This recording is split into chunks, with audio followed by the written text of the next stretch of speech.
Et salut, comme le titre l'a bien décrit, je vais vous donner mes conseils pour faire des rencontres en voyage. Transition, titre.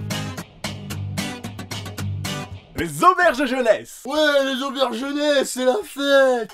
Dormir dans des chambres complètement insalubres, avec des gens complètement bourrés, très peu pour moi. Et c'est vrai que ça peut arriver, mais ça reste l'endroit le plus intéressant pour faire des rencontres. Et c'est là en plus qu'on peut se rencontrer pour discuter avec d'autres voyageurs et se raconter nos récits de voyage. Bah, tout le monde parle anglais là-dedans. Bullshit. Oui, le plus a raison. Où sont les autochtones? Alors oui, c'est vrai, ce n'est pas dans les auberges jeunesse que vous allez pouvoir les rencontrer, mais pour ça, je vais sur les terrains de sport. Donc si vous pratiquez du basket, du volley, du cricket? Oui, du cricket. Du beach jump. Oui, aussi, oui. De celui qui boit de la bière. Non, enfin bref. Donc mettez une tenue de sport et allez sur n'importe quel terrain autour de vous.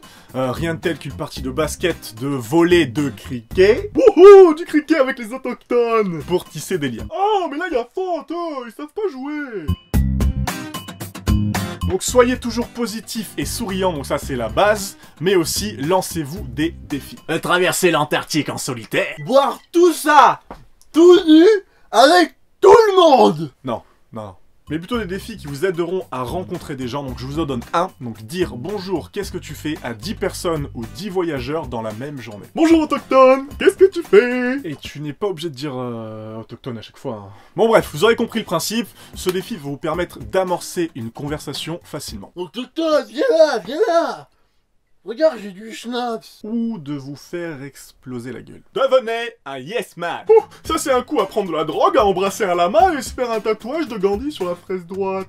Aïe, ça fait beaucoup de détails quand même, hein. Non mais je disais ça comme ça. Bref, ne soyez pas dans l'excès non plus. Parfois on dit non parce qu'on a la flemme et on se trouve plein de fausses excuses. Donc dans ces moments-là, bougez-vous les fesses, dites oui, ça vous fera au pire de bons souvenirs. Oh, un tatouage de Gandhi sur la fesse droite. Tu remontes dans mon estime, le snob. Proposez des choses. Le fait de proposer des choses va vous permettre de rencontrer des gens. Une partie de cartes, un bridge.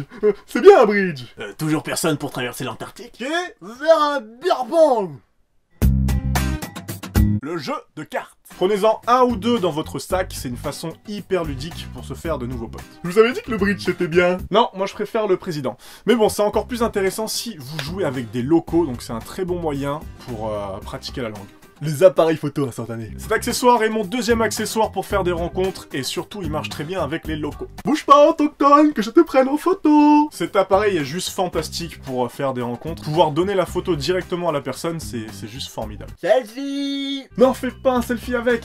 Ouais, l'inconvénient c'est que ça coûte assez cher, par exemple l'encre coûte cher, donc c'est pas pour les budgets restreints. Et des photos de votre vie. Alors je m'explique, les locaux adorent savoir comment sont vos parents, où vous habitez, à quoi ressemble votre chat, votre chien. Alors bien sûr, non, ne faites pas ça au début, c'est l'étape d'après. Hein, une fois que vous aurez engagé la discussion, c'est un sujet en plus qui peuvent les intéresser ou pas du tout.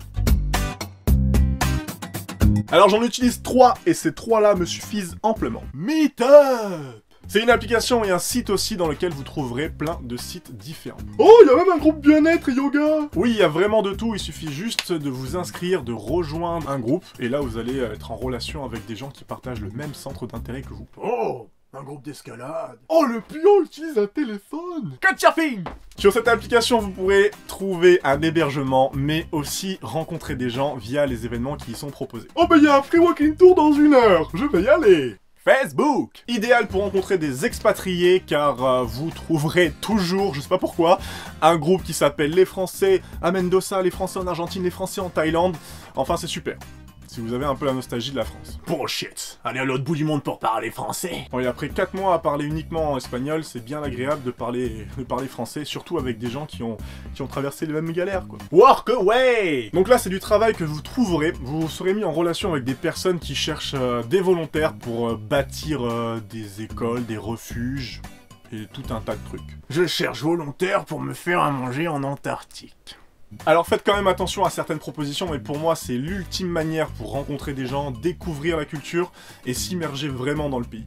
Alors voilà, j'espère que cette vidéo vous aura bien aidé. Si c'est le cas, mettez un petit j'aime, abonnez-vous à ma chaîne, partagez-la, ça me fera très plaisir. Je vous recommande d'aller sur mon article si vous avez envie d'avoir plus de détails sur ce que je recommande, les avantages, les inconvénients. Et si vous avez d'autres conseils, d'autres techniques, partagez-les dans les commentaires pour que tout le monde puisse en profiter. Sur ce, moi je vous dis Ciao, je vous fais des bisous. Et ciao, bisous, ciao, peace. Allez, abonne-toi et je te montre comment tuer un ours avec une fleur.